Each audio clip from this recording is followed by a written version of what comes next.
من لسانی یفقهوا قولی۔ سورہ بقرہ آیت نمبر 255، مشہور آیت مبارکہ جسے آیت الکرسی کہا جاتا ہے، اس کی ابھی تلاوت کی گئی۔ ارشاد باری تعالیٰ ہے، اللہ لا الہ الا ہو، اللہ کے سوا کوئی معبود نہیں، الحی القیوم، زندہ ہے، سب کا تھامنے والا، لا تاخذہ سنۃ ولا نوم، نہ اس کو اونگ دبا سکتی ہے نہ نیند، لہ ما فی السماوات و ما فی الارض، آسمانوں اور زمین میں جو کچھ بھی ہے سب اسی کا ہے۔ من ذا الذی یشفع عندہ الا باذنہ، ایسا کون ہے جو اس کی اجازت کے سوا اس کے ہاں سفارش کر سکے۔ یعلم ما بین ایدیہم، مخلوقات کے سامنے جو حاضر ہے، وما خلفہم، اور جو غائب ہے، سب حالات کو جانتا ہے۔ ولا یحیطون بشیء من علمہ، وہ سب اس کی معلومات میں کسی چیز کا احاطہ نہیں کر سکتے، الا بما شاء، مگر جتنا وہ چاہے۔ وسع کرسیہ السماوات والارض، اس کی کرسی نے سب آسمانوں اور زمین کو اپنے اندر لے رکھا ہے۔ ولا یعودہ حفظہما، اور ان دونوں کی حفاظت کچھ گراں نہیں گزرتی۔ وہو العلی العظیم، اور وہ سب سے بڑھ کر عظمت والا ہے۔ آیت الکرسی ایک آیت مبارکہ ہے جس کے 50 الفاظ ہیں، اور اس کے اندر اللہ رب العزت کی وحدانیت کے، ربوبیت کے، خالق ہونے کے 11 دلائل ہیں، جن کو اللہ تعالیٰ نے ایک ہی آیت مبارکہ میں سمو دیا ہے، ایک ہی آیت مبارکہ میں بیان فرما دیا ہے۔ آیت الکرسی کے حوالے سے، اس کے فضائل کے حوالے سے، نبی اکرم خاتم النبیین صلی اللہ علیہ وسلم نے ارشاد فرمایا، جس گھر میں آیت الکرسی پڑھی جاتی ہے اس گھر میں شیاطین داخل نہیں ہو سکتے۔ نبی اکرم صلی اللہ علیہ وسلم نے یہ بھی ارشاد فرمایا کہ جو شخص ہر نماز کے بعد آیت الکرسی پڑھتا ہے، اللہ تعالیٰ اگلی نماز تک اس کی حفاظت فرماتا ہے۔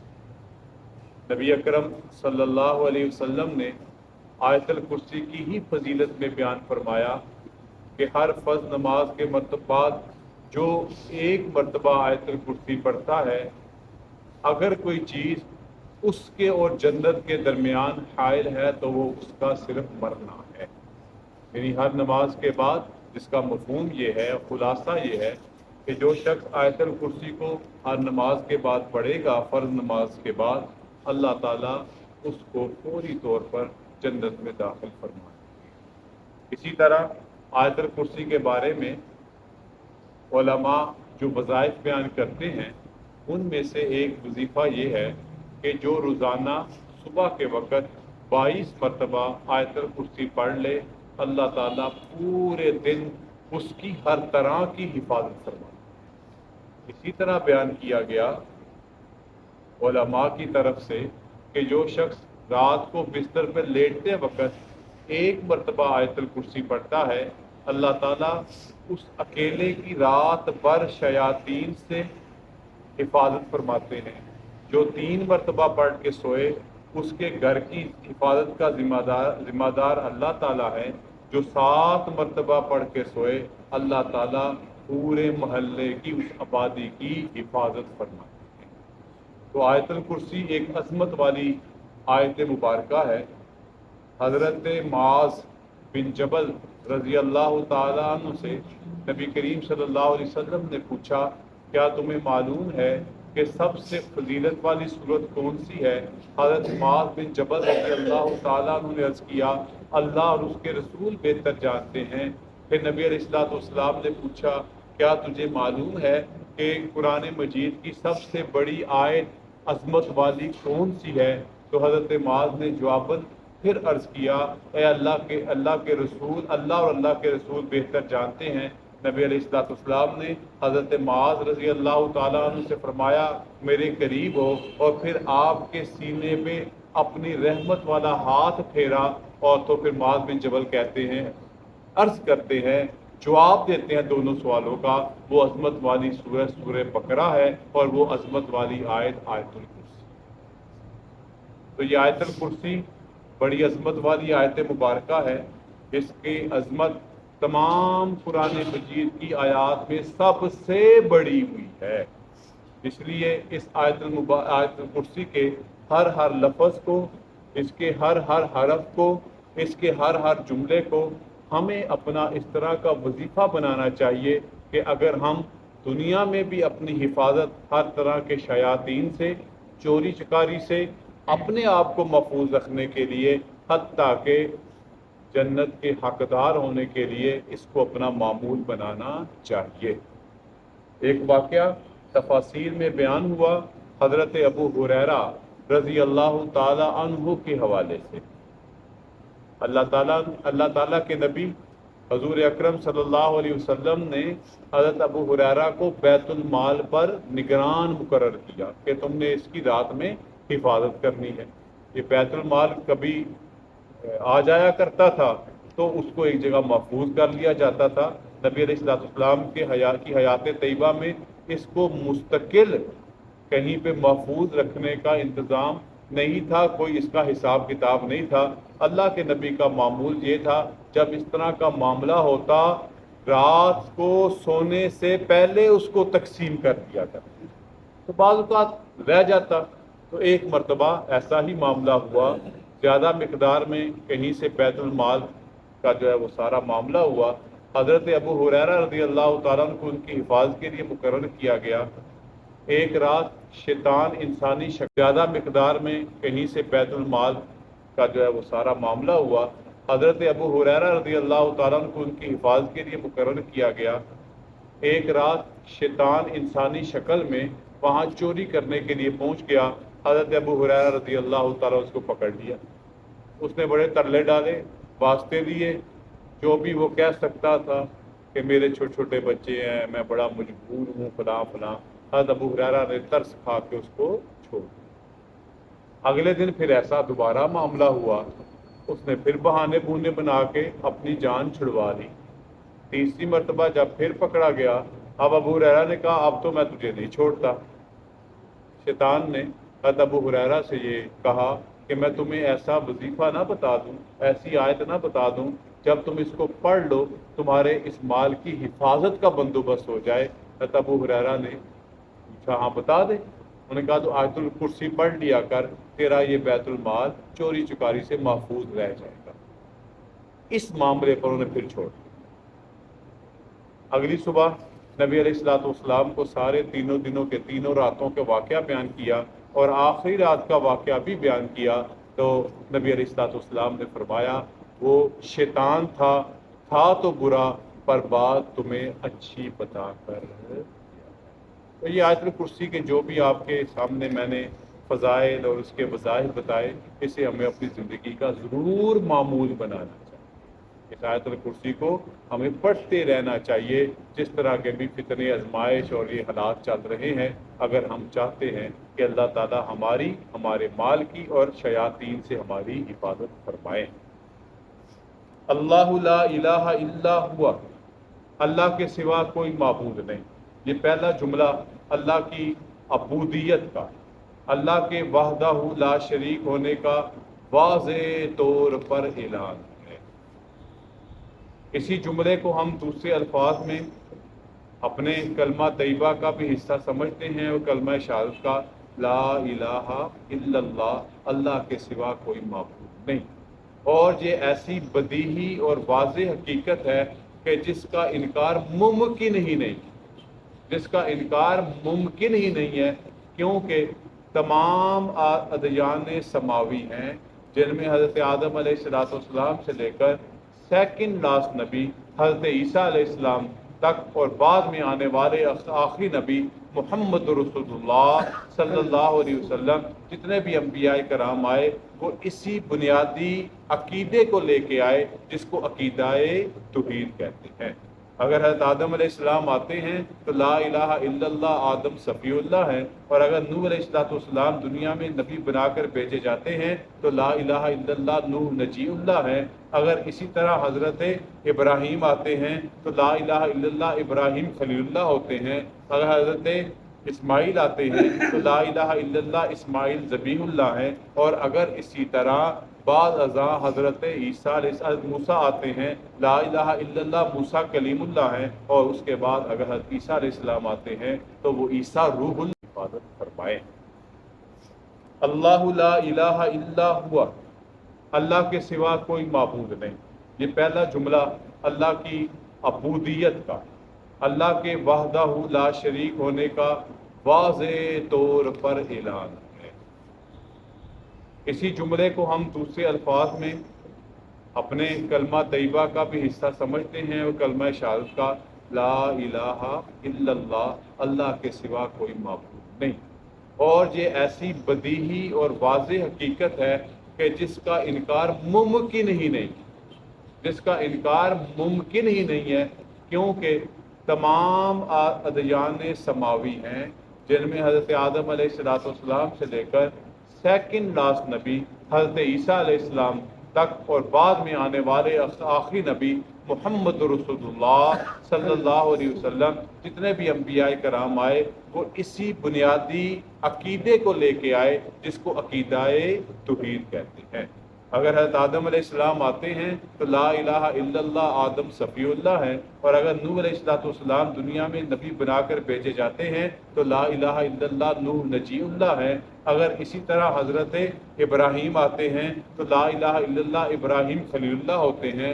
اگر حضرت اسماعیل آتے ہیں تو لا الہ الا اللہ اسماعیل ذبیح اللہ ہے، اور اگر اسی طرح بعض ازاں حضرت عیسیٰ علیہ موسیٰ آتے ہیں لا الہ الا اللہ موسیٰ کلیم اللہ ہے، اور اس کے بعد اگر حضرت عیسیٰ علیہ السلام آتے ہیں تو وہ عیسیٰ روح اللہ ہے، اور اگر نبی محترم حضور کائنات صلی اللہ علیہ وسلم مبعوث کیے جاتے ہیں تو پھر بھی لا الہ الا اللہ محمد الرسول اللہ ہے۔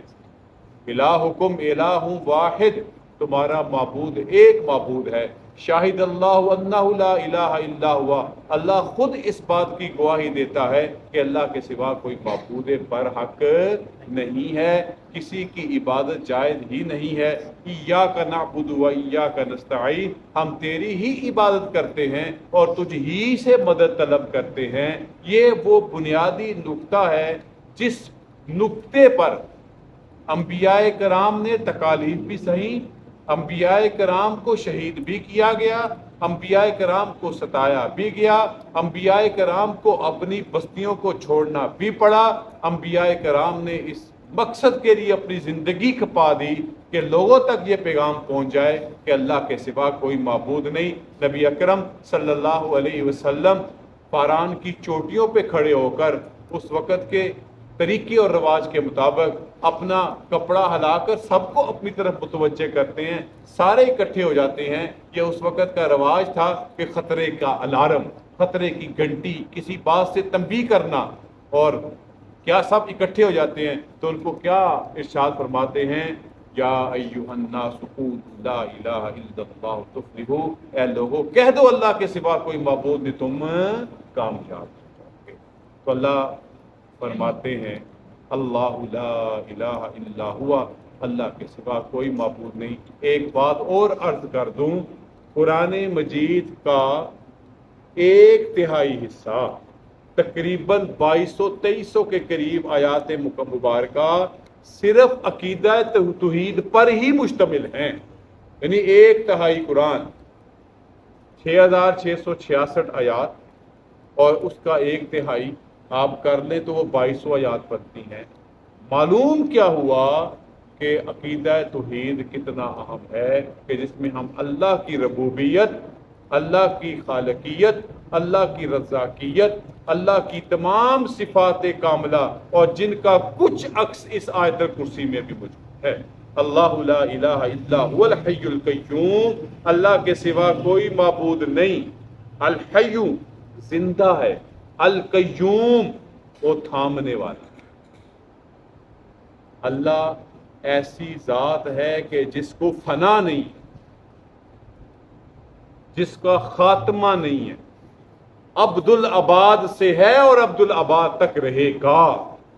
ساری مخلوق جتنی بھی ہے اپنے انجام کو پہنچے گی، لیکن اللہ وحدہ لا شریک کی ذات ایسی ہے کہ جس کی نہ کوئی ابتدا ہے، جس کا کوئی نہ انتہا ہے، وہ حی ہے۔ ہمارے ہندوؤں میں پرتھوی، جس کے متعلق یہ نقطہ نظر ہے کہ اس نے اس زمین کو، عجیب سا نقطہ نظر ہے، میں نے جب وہ ایم اے اسلامیات کیا تھا تو یہ ہندو دھرم کے حوالے سے بھی پڑھا تھا تھوڑا بہت، تو اس وقت وہاں لکھا تھا کہ پرتھوی صاحب نے انڈا دیا، یہ دنیا انڈا ہے، یہ پرتھوی دنیا کا، پرتھوی صاحب کا انڈا ہے، اور پھر انہوں نے اپنا کام مکمل کر گیا، اب سو گئے، ختم، اب ان کا کوئی دوسرا کام نہیں ہے۔ لیکن میرا رب حیو بھی ہے اور قیوم بھی ہے، وہ زندہ بھی ہے اور سارے نظام کو تھامنے والا ہے۔ ایسا نہیں ہے کہ اس نے اس کائنات کو پیدا کیا اب کائنات چلے باڑ میں جائے، نہیں، آپ کو ہر چیز جو اپنے دائرے میں چلتی ہوئی نظر آ رہی ہے، اپنے ایک سسٹم کے تحت چلتی ہوئی نظر آ رہی ہے، یہ ستارے، یہ سیارے، یہ چاند، یہ سورج، اس کائنات کی وسعت کا اندازہ ہی نہیں لگایا جا سکتا۔ اس ساری نظام کائنات کو اگر کوئی کسی نے تھام رکھا ہے، کسی کے اختیار میں ہے، کسی کے نظام کے اندر ہے، وہ اللہ وحدہ لا شریک کی ذات مبارکہ ہے۔ اللہ کے سوا کوئی معبود نہیں، الحی القیوم، جو زندہ بھی ہے اور سب کو تھامنے والا بھی ہے۔ لا تاخذہ سنۃ ولا نوم، اگلی اللہ کی خوبیاں جو عیب سے پاک ہیں، نہ اس کو اونگ دبا سکتی ہے نہ نیند۔ اونگ اور نیند کا تعلق تھکاوٹ سے ہے، اونگ اور نیند کا تعلق اکتاہٹ سے ہے، اونگ اور نیند کا تعلق بندے کے نقص کے ساتھ، اور یہ اس کے شکار ہم ہیں۔ ہم دن بھر کام کریں تو اونگتے رہتے ہیں، رات کو نیند نہ کریں تو اگلے دن کسی کام کے قابل رہتے نہیں ہیں۔ یہ ہمارے عیوب ہیں، ہمارے نقائص ہیں، جو ہمارے ساتھ ملوث ہیں، جو ہمارے ساتھ جڑے ہوئے ہیں۔ میرا رب ایسا، سبحان اللہ، پاک ہے اللہ کی ذات ان نقائص کے ساتھ۔ جب ہم اللہ کی تعریف الحمدللہ کے ساتھ کرتے ہیں تو معنی اور اس کا یہ ہوتا ہے کہ تمام تعریفیں اللہ ہی کے لیے ہیں، یہ اللہ تعالیٰ کی ان صفات کا اظہار ہے جو اللہ کی اس بات کی ہے۔ اور جب ہم سبحان اللہ کہتے ہیں تو یہاں پر بھی اللہ کی پاکی بیان کرتے ہیں۔ کیا بیان کرتے ہیں؟ کہ ہم اللہ کو ایسا مانتے ہیں کہ جو ہر طرح کے عیوب اور نقائص سے، جو عیب، جو نقص ہم میں پائے جاتے ہیں، ان کا ذرا برابر شائبہ بھی اللہ کی ذات میں نہیں پایا جاتا۔ اسی کو عقیدہ توحید کامل کہتے ہیں کہ اللہ تعالیٰ اپنی صفات میں بھی وحدہ لا شریک ہے، اس کا اس معاملے میں بھی کوئی شریک نہیں ہے۔ لا تاخذہ سنۃ، نہ اس کو اونگ دبا سکتی ہے، اونگ معمولی سی، یہ بیٹھے بیٹھے تھوڑی سی آنکھ لگ گئی، ایسے ہی معمولی سی، اتنی بھی نہیں، ولا نوم، اور نہ ہی اللہ کو نیند۔ یہ دونوں چیزیں عیب ہیں اور اللہ ان سے پاک ہے۔ انشاءاللہ زندگی اور صحت رہی، باقی بات اگلے درس میں اللہ تعالیٰ ہمیں آیت الکرسی کے فضائل کو سمجھنے اور سب سے بڑھ کر اس پر عمل کی توفیق عطا فرمائے۔ وآخر دعوانا الحمدللہ رب العالمین، والصلاۃ والسلام علی ربنا آتنا فی الدنیا حسنۃ وفی الآخرۃ حسنۃ وقنا عذاب النار، ربنا لا تزغ قلوبنا بعد إذ هديتنا وهب لنا من لدنك رحمة إنك أنت الوهاب، وصلی اللہ تعالی علی